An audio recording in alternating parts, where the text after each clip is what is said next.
mind saying your names and your titles on each of your documentaries? Okay. My name is Miracle Mills, and I was an editor, producer for our documentary. I'm Jessica Sims, and I was a writer for the women's sports documentary. And can you guys just tell me a little in depth about what your titles included for each of your documentaries, and what documentaries did you partake in? Well, as editor producer, I basically helped Kendall come up with the idea, like the direction that we're going to go with the documentary, and I helped him with editing just a bit. But yeah, And what documentary did you? I was a part of the Underdogs documentary. I was a writer for the women's sports documentary, and I basically just took notes throughout to document what we were doing at each point in the project, and then at the end, we composed all the notes into an essay. So what would you guys say for each of your documentaries was the toughest aspect of it?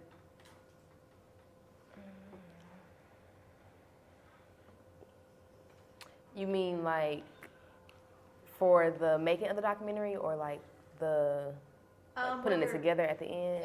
Whether it be the pre-production, the actual production aspect, or post-production. I would say for the pre-production, before we started putting all the stuff together, I would say asking the right questions in the interviews for the coaches.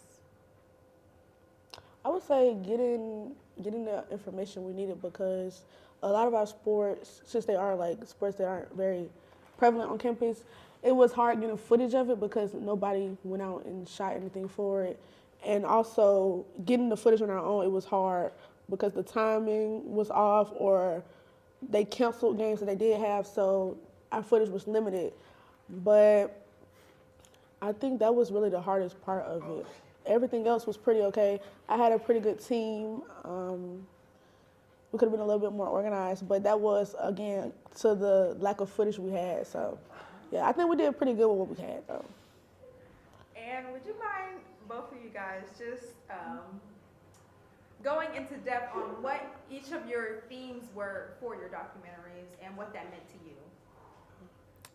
We had it was the past and present and future, which was the entire theme of the entire competition.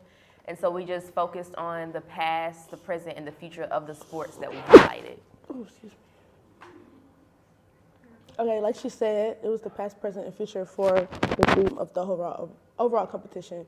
But we chose to specifically focus on the underdog sports because those are the sports that don't get a lot of shine here at ASU.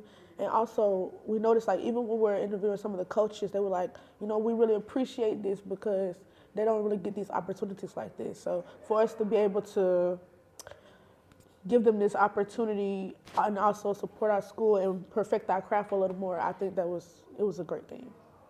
And Jessica, would you mind just going a little bit more into detail of what it meant just to do women's sports, because Miracle did for Underdog? For the women's sports, like she said, it was like a big thing for the coaches to be highlighted, especially I know the volleyball coach, like she was a really good speaker in the interview, so that was like a really good idea that we chose her and we had the opportunity to interview her because she went really into depth. And then seeing like the past and like how far she's come and the behind the scenes and the interview with her assistant coach saying like all the way from her senior year, now they're working together on a winning team and that's their legacy. That was a great thing to see. And my last question would have to be, if you guys had the chance, would you do it all over again, and can you explain in detail your reasoning for your answer? I would say I would do it again because I do enjoy the process. Going forward, hopefully it will be a better process because we have more like resources to pull from. But other than that, I would say I would do it again because it gives me a chance to work on a team, which I kind of don't like doing a lot. I'm a person that does it herself because it's like my way or no way. I'm not gonna say it like that, but it's kind of like that. So learning how to trust my team, and it kind of still came out of me a little bit because I had to do like a few check-ins, like, hey, like where y'all at on the documentary, how we looking? But I tried to like lessen it, but they really helped me with that. Learn to trust my teammates and let them really lead it. I was more of a background person this time, but to do it again, I definitely would. Yeah, I would say I would as well. I would say maybe with the interviews, we could maybe seek out other sports and then not dissect, what's the word? Eliminate those that we didn't feel like were good and then use the ones that like we could have just maybe did a bunch and then eliminated from there to see which ones would have told the best story. Alrighty, thank you guys so much.